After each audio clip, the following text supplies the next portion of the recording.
The Duke of Verewood had read the clause 3 times before she walked in, and 3 times it had tasted of iron in his mouth. Marry the Hartley girl within 90 days, or forfeit Verewood lands his family had held for 4 generations.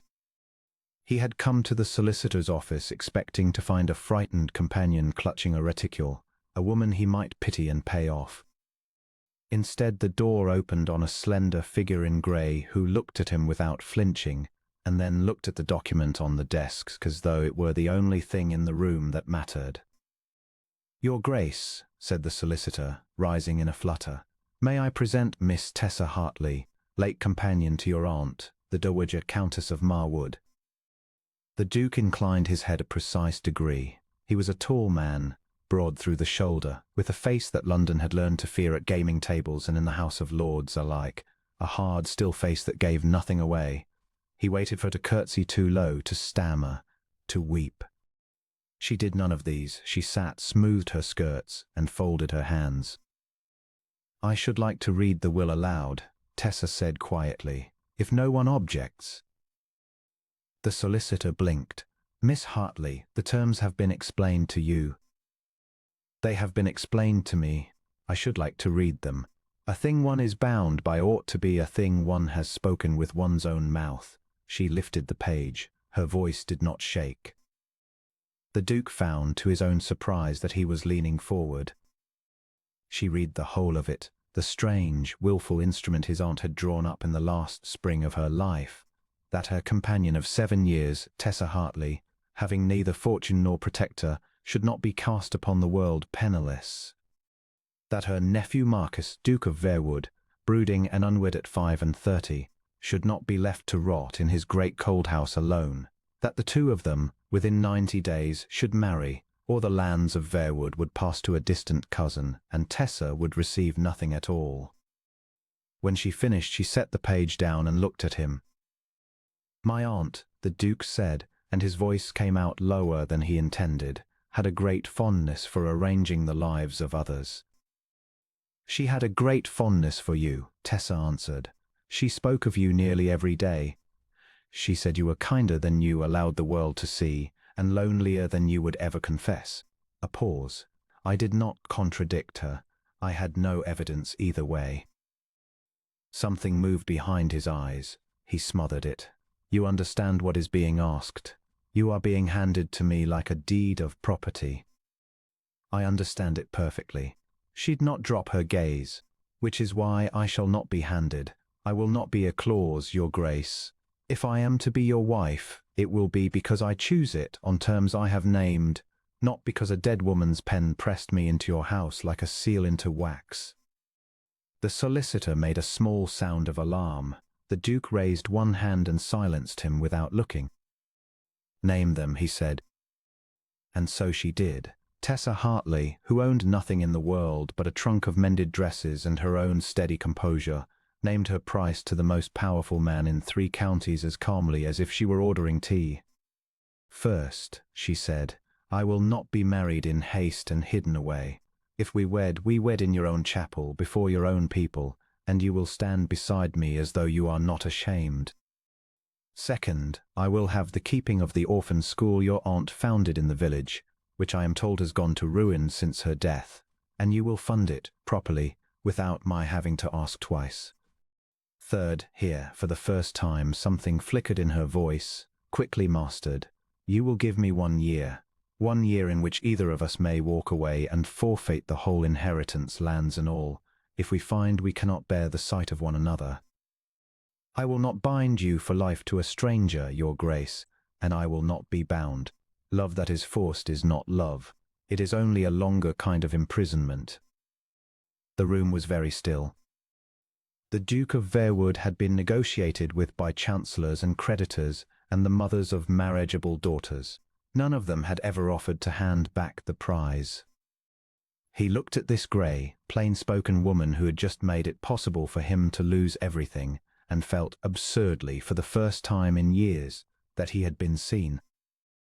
"You would risk Verewood itself," he said slowly, "to keep your freedom." "I would risk a great deal," said Tessa, "to keep my own soul. It is the only property I have never had to mend." He stood.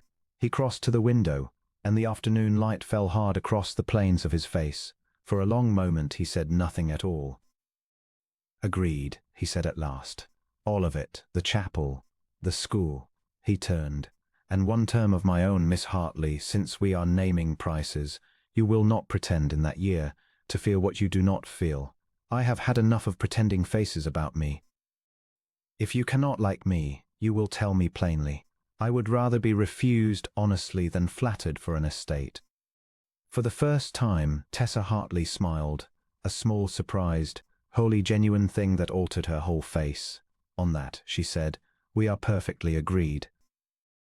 They were married 11 days later in the chapel at Verewood, before the tenants and the servants and the curious gentry of 3 parishes, and the Duke stood beside her with his head high and offered his arm down the aisle, as though she were the finest thing his house had ever held.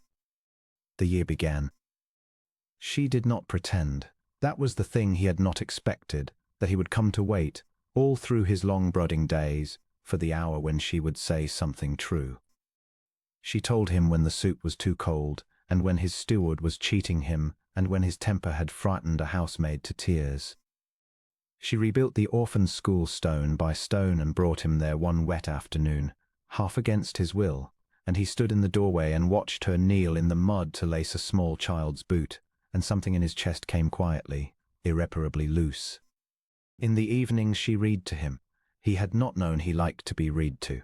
He had not known a great many things about himself until she came into his cold house and began, without ever raising her voice, to warm it. He learned the way she tilted her head when she was thinking. He learned that she hummed very softly when she believed herself alone, and that she stopped the moment she saw him, and he learned to come into a room slowly, so as to hear a few bars more. He learned that the grey dresses were not poverty alone, but a kind of armour, and one evening he came home from the city with a length of deep green silk over his arm and laid it before her without a word, and watched the colour come up in her face, and thought he had never in his life made a wiser purchase. He did not tell her what was happening to him. He had given his word she should not be pressed, and he kept it as he kept all his words absolutely. But the year wore on, and the day drew near when either of them might walk away and forfeit everything, and the Duke of Verewood, who feared nothing on this earth, found that he was afraid. It was Tessa who spoke first. It was the eve of the day. They sat by the fire, and she had let her book fall closed in her lap, and at last she said, not quite steadily, "Tomorrow the year is ended.